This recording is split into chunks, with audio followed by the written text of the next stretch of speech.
Di tengah angka corona yang tak kunjung melandai, kematian pasien isolasi mandiri menjadi potret abainya penyelenggara negara terhadap rakyatnya. Pasien isoman ini berjuang hidup mati dengan segala keterbatasan. Lantas, kemana aneka rupa bantuan yang dijanjikan? Berikut laporan utama, hidup mati pejuang isoman.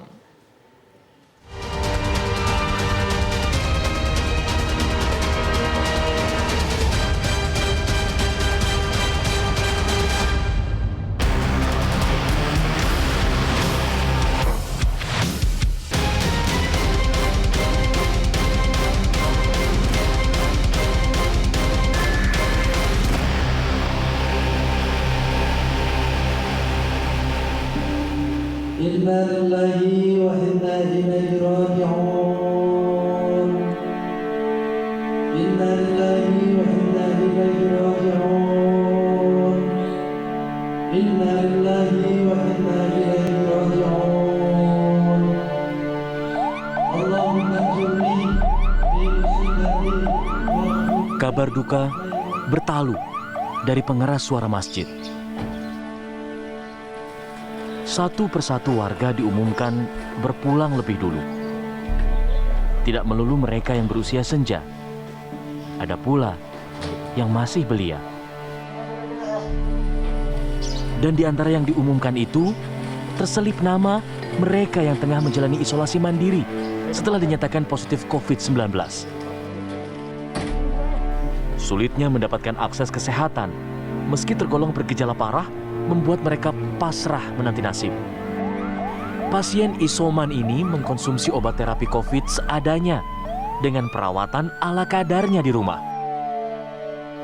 Saya di situ mau bawa adik saya, mau ke Wisma, ke tempat lain pun, ke manapun, itu udah nggak bisa. Akhirnya saya harus dengan dia jalannya susah, iya kan? Udah ngap-ngapan, saya harus bawa dia ke lab untuk cek PCR lagi, untuk cek paru-paru. Saya minta maksudnya ya udah saya ke Puskesmas Mangga 2, ke Puskesmas. Tengah malam saya minta tolong, ada nggak ambulan gitu, minta tolong dong ituin, nggak ada sama sekali. Indah, warga Kranji, Bekasi, Jawa Barat, tak pernah membayangkan bila dia beserta keluarganya akan terpapar COVID-19. Saat ekonomi berat, hidup pun kian sulit demi sembuh dari corona. Apalagi tiada uluran tangan dari pemangku kebijakan untuk mendapatkan obat dan vitamin. Indah beruntung masih memiliki tetangga yang ikhlas memberi bantuan. Setelah saya berada isolasi di rumah itu, saya hanya melalui RT.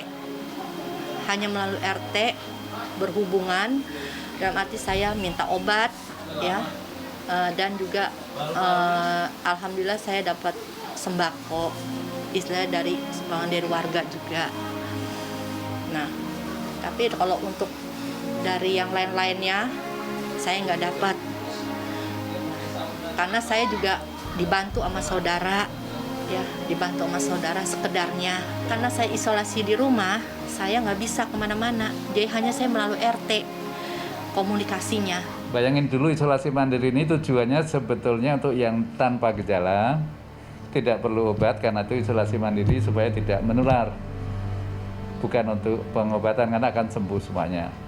Namun sekarang yang disebut isolasi mandiri tidak hanya kelompok yang benar-benar terinfeksi tanpa gejala, namun kelompok orang yang sebetulnya ada yang panas, ada yang sesek, ada yang kondisi buruk, mau masuk rumah sakit penuh. Miris memang, tapi inilah fakta yang tengah dihadapi rakyat. Warga yang tak terpantau tenaga kesehatan, ditambah lagi tak memiliki akses dan pengetahuan soal cara penanganan COVID-19. Ribuan nyawa pasien COVID pun berguguran saat menjalani isoman. Sangat banyak penyebabnya, diantaranya tidak dapat akses rumah sakit, mereka antri.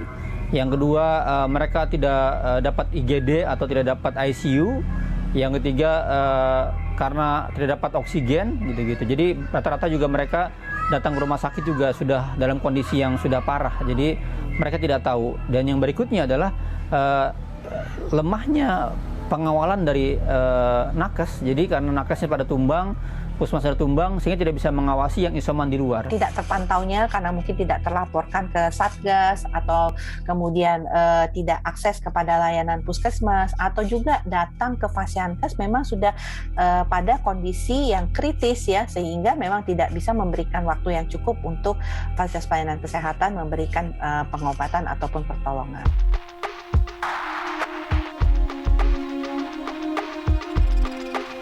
Data dari komunitas lapor COVID-19 hingga akhir Juli 2021 sudah lebih dari 2.000 nyawa melayang. Kasus kematian di luar fasilitas pelayanan kesehatan ini tersebar di sejumlah provinsi di Indonesia. Pernah warga-warga yang menjalankan isolasi mandiri akhirnya banyak yang meninggal dunia gitu ya, karena tidak tertangani atau karena mereka saat ke rumah sakit sudah full atau mereka itu tidak enggan gitu ya ke rumah sakit karena takut COVID dan lain sebagainya.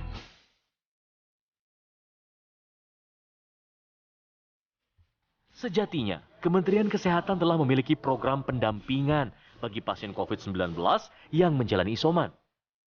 Bekerja sama dengan platform layanan telemedicine, segala kebutuhan pasien isoman diharapkan bisa terpantau tenaga kesehatan. Pertanyaannya kemudian, benarkah semua warga yang terpapar corona ini sudah terdata sebagai pasien COVID dan bisa mengakses platform tersebut? Telemedicine tentunya saat ini kan juga sedang kita lakukan dengan bekerja sama dengan BUMN dan TNI adanya pemberian obat isoman secara gratis ya. Nah ini tentunya setelah masyarakat tadi melampirkan hasil laboratorium yang positif, nanti bersama TNI dan BUMN kita melakukan distribusi terutama untuk daerah-daerah yang sulit mengakses puskesmas ya, sehingga mereka inilah yang nanti akan membantu dalam proses distribusinya. Kita baru dengar telemedicine itu baru di launching kemarin-kemarin. Sebelumnya kan nggak ada telemedicine. Itu menyebabkan juga tuh telemedicine nggak terkontrol bagaimana orang di rumah itu terapinya seperti apa, seperti perawatannya. Dan kalau misalnya saturasi udah di bawah 94 harus dibawa ke rumah sakit. Bergejala ringan atau sedang, isoman atau di rumah sakit, semestinya setiap warga yang terpapar corona layak mendapat perawatan. Kendati demikian, nyatanya tak semua pasien COVID-19 mendapatkan penanganan tepat hingga harus meregang nyawa.